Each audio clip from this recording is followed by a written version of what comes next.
दोस्तों अमेरिका ने अभी-अभी अपना 250th इंडिपेंडेंस डे सेलिब्रेट किया है और इस मौके पर एक और ऐसी कहानी सामने आती है जो हेडलाइंस में काफी कम देखने को मिलती है। डोनाल्ड ट्रंप और पीएम नरेंद्र मोदी दोनों बार-बार इंडिया यूएस पार्टनरशिप की बात करते हैं। लेकिन इस पार्टनरशिप का सबसे बड़ा सबूत सिर्फ डिप्लोमेसी नहीं, इंडियन इन्वेस्टमेंट में भी देखने को मिलता है। आज इंडियन कंपनीज ने अमेरिका में 40 बिलियन डॉलर्स यानी लगभग 3.3 लाख करोड़ से भी ज्यादा का इन्वेस्टमेंट कर रखा है।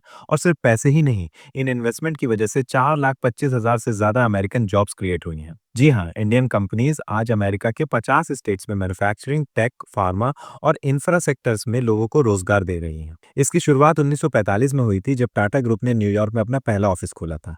लेकिन असली बदलाव 1991 के बाद आया जब इंडिया ने लिबरलाइजेशन, प्राइवेटाइजेशन और ग्लोबलाइजेशन की पॉलिसी को अपनाया। उसके बाद इन्फोसिस, विप्रो, टीसीएस जैसे इंडियन आईटी जायंट्स अमेरिका पहुंच गए। सिर्फ फार्मास्यूटिकल सेक्टर को देखें तो इंडियन कंपनीज ने अमेरिका में 19 बिलियन डॉलर से ज्यादा की प्लान्ड इन्वेस्टमेंट अनाउंस की है।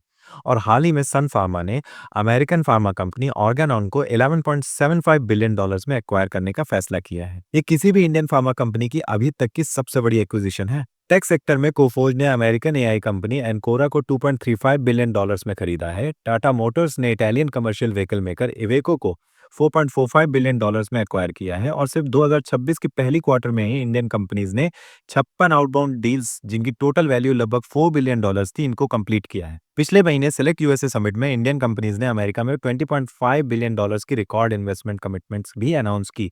अमेरिका के एम्बेसडर टू इंडिया सर्गियो गौर ने भी कहा है कि दोनों देश 2030 तक बायलैटरल ट्रेड को 500 बिलियन डॉलर्स तक पहुंचाना चाहते हैं। जब दो देश एक दूसरे की इकोनॉमी में इतना इन्वेस्ट करते हैं तो उनके रिश्ते सिर्फ पॉलिटिकल नहीं रहते, वो स्ट्रैटेजिक, इकोनॉमिक और फ्यूचर डिफाइनिंग पार्टनरशिप भी बन जाते हैं। आपको क्या लगता है, क्या इंडिया अगले 10 सालों में सिर्फ वर्ल्ड्स बैक ऑफिस रहेगा या फिर ग्लोबल इन्वेस्टमेंट पावर हाउस बनने की तरफ बढ़ सकता है? क्योंकि एज एन इंडियन जहां से मैं देख पाता हूँ, कुछ प्रॉब्लम्स हैं हमारे देश में जो शायद मैं कभी किसी और वीडियो में डिस्कस करूंगा और जिनका निवारण होना जल्द से जल्द बहुत ही जरूरी है। अपनी राय कमेंट्स में जरूर बताइएगा और ऐसे ही यूनिक ब्रूट कंटेंट के लिए जियो पल्स बाय मिलिंद को फॉलो और सब्सक्राइब कर लीजिएगा।